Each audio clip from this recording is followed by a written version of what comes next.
किसान भाइयों, आज अगर हम पूरे फील्ड में देखें, लगभग 20-25 के आसपास फील्ड चेक की और जिन किसानों ने धान की पनीरी लगाई हुई है उनके सामने बहुत सारी समस्याएं हैं।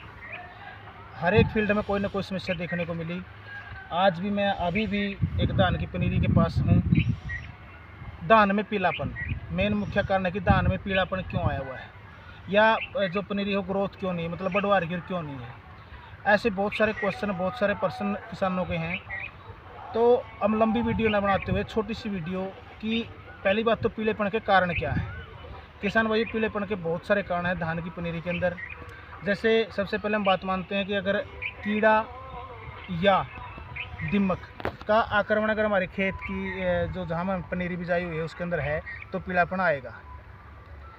किसान भाइयों, अगर आपके खेत में कीड़ा या दीमक, विशेषकर जहाँ पर थोड़ी सी ज़मीन है वो ऊपर की ओर होगी, मतलब जिसको मगरा टाइप बोलते हैं, वहाँ पर ज़्यादा देखने को मिलता है। तो आप देख सकते हैं, या डोरमेट के पास से आप अगर पौधा सूखता है, पीड़ापन लेता है, तो आप वहाँ आराम से चेक कर सकते हैं। चेक करने के बाद आप दीमक या कीड़े की रोकथाम के लिए अच्छी दवाई का प्रयोग करके अपनी धान की पनीरी को बचा सकते हैं। अब दवा कौन सी लें? दीमक के लिए अगर हम बात करें, सबसे अच्छी बात, अगर सबसे लंबे रिजल्ट की अगर हम बात करें तो सबसे अच्छा और सबसे लंबा रिजल्ट है लिक्विड इक्टारा थायो या कॉन्फिडोर।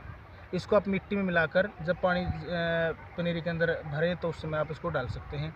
मात्रा कितनी लेनी है? 100 से 150 ml एक कनाल के अंदर। इसके अलावा कीड़े की अगर हम बात करें तो कीड़े के लिए आपने क्या करना है, जैसे क्लोरो है, 505 है, बाइफाइथ्रिन है, इस तरह की कोई भी सिंथेटिक दवाई उचित मात्रा में लेकर अगर आप मिट्टी मिलाकर इस प्रकार नीचे डालते हैं तो काफ़ी हद तक आप अपनी पनीरी को कीड़े के नुकसान से भी बचा पाएंगे और आपकी पनीरी के अंदर पीलापन नहीं आएगा। दूसरा पीलेपन का कारण क्या होता है किसान भाइयों, कि हमारी ज़मीन का पीएच लेवल मान क्या है। अगर पीएच लेवल मान ज़्यादा है तब भी पीलापन आ सकता है, क्योंकि हमारी जो पनीरी हो अच्छी तरह से हमारे जो पोषक तत्व वो नहीं उठा पाती है। यानी कि सीधी सी बात, हमारी ज़मीन कितनी उपजाऊ है, इसके अंदर जो माइक्रो न्यूट्रेंट हैं वो कितने हैं।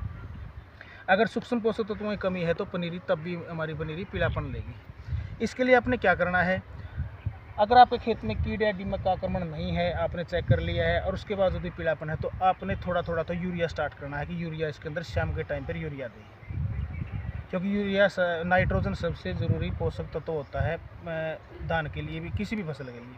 इसके अलावा आपने क्या करना है, लिक्विड इंडोलाइजर 200 से 250 ml प्रति कनाल आपने ये ज़मीन में मिट्टी मिलाकर नीचे डालना है, क्योंकि उसके अंदर सभी सूक्ष्म पोषक तत्व हैं।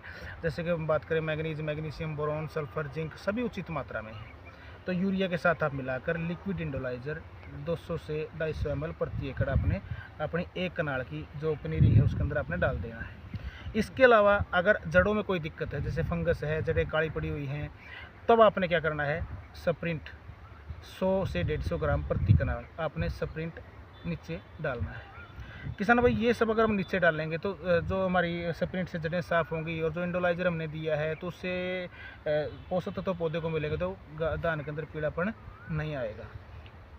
दूसरी बात किसान भाई हम करते हैं कि स्प्रे में हम क्या दें कि हमारी पनीरी अच्छी तरह से बढ़वार की ओर चले और गर्मी से भी बची रहे।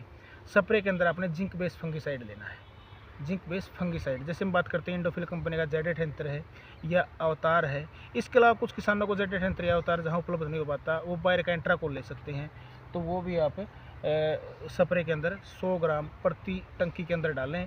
उसके साथ 50 ml लिक्विड इंडोलाइजर, इसको आप डालेंगे और उसका अगर हम स्प्रे पनीरी के ऊपर शाम के टाइम पर करेंगे तो भी हमारी जो पनीरी है, क्योंकि इसके अंदर जिंक की मात्रा भी अच्छी चली जाएगी और सभी पोषक तत्व भी चले जाएंगे, तो इससे भी हमारी पनीरी स्वस्थ होगी और जल्दी बढ़वार की ओर चलेगी। बिल्कुल क्लोरोफिल अच्छा होगा, पनीरी के अंदर कोई दिक्कत नहीं आएगी।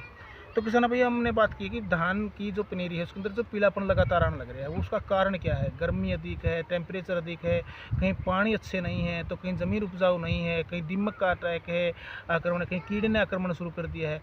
तो इन सब से आप अपनी पनीरी को कैसे बचा सकते हैं? दीमक या कीड़ा है तो आप कौन सी दवा डालेंगे?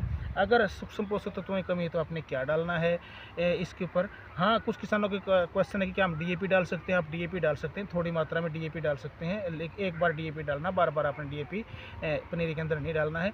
यूरिया आप जैसे आज यूरिया डाला है, उसके 2 दिन के बाद फिर आप यूरिया थोड़ा थोड़ा करके जितना उसे कम मात्रा में आप यूरिया दे सकते हैं, शाम के समय आप यूरिया नाइट्रोजन आप दे सकते हैं। इसके अलावा जितना फोलियर मतलब स्प्रे के अंदर जितनी आप खुराक देंगे, पनीरी उतनी ज़्यादा स्वस्थ होगी और अच्छी होगी। इसके बाद किसान भाई एक और समस्या है कि धान की जो पनीरी है ऊपर से सफ़ेद होती हुई आपको नज़र आएगी, पीलापन नहीं बल्कि सफ़ेद होती हुई नज़र आएगी। उसका एक मुख्य रीज़न होता है, जैसे जहाँ मैं खेत में खड़ा हूँ यहाँ साथ में पनीरी है, साथ में किसान ने जो भान मिट्टी की मतलब भान किया हुआ है। जब हमारी तेज़ हवाएँ चलती हैं दोपहर के टाइम पर, तो यहाँ से जो मिट्टी के कण उठते हैं और वो जो कहते हैं पत्तों पर लगते हैं, तो पत्तों पर लगने से पत्ते सूखने शुरू हो जाते हैं। तो कोशिश करेंगे जहाँ धान की पनीरी है उसके आसपास आप थोड़ा सा पानी छोड़ दें, ताकि वो मिट्टी के कण न उठें और हमारी जो पनीरी के ऊपर वो अगर नहीं लगेंगे तो पनीरी हमारी स्वस्थ रहेगी। इसके अलावा और कौन कौन सी समस्याएं आपके क्षेत्र में किसान भाइयों धान की पनीरी के अंदर हैं, तो आप कमेंट में अपने विचार ज़रूर देंगे। किसान भाइयों कोशिश करते हैं कि आपकी जो समस्याएं हैं उन समस्याओं को ज़्यादा से ज़्यादा वीडियो के माध्यम से आपके साथ शेयर कर सकें, और जो आपने जो यूज़ किया है या हमारे द्वारा जो समाधान उसका निश्चित होता है उसको समाधान आपका किया जा सके। किसी भी किसान के अगर कोई समस्या है तो आप ज़रूर मेरे को एक बार कांटेक्ट करने की कोशिश करेंगे, और कोशिश करूंगा कि आपकी समस्या का हल हो। आप कौन सी दवाओं का प्रयोग करते हैं, किस प्रकार से आपकी स्वस्थ पनीर तैयार करते हैं, तो इसके लिए भी आप कमेंट में अपने विचार देंगे। जय हिंद, जय किसान, जय भारत।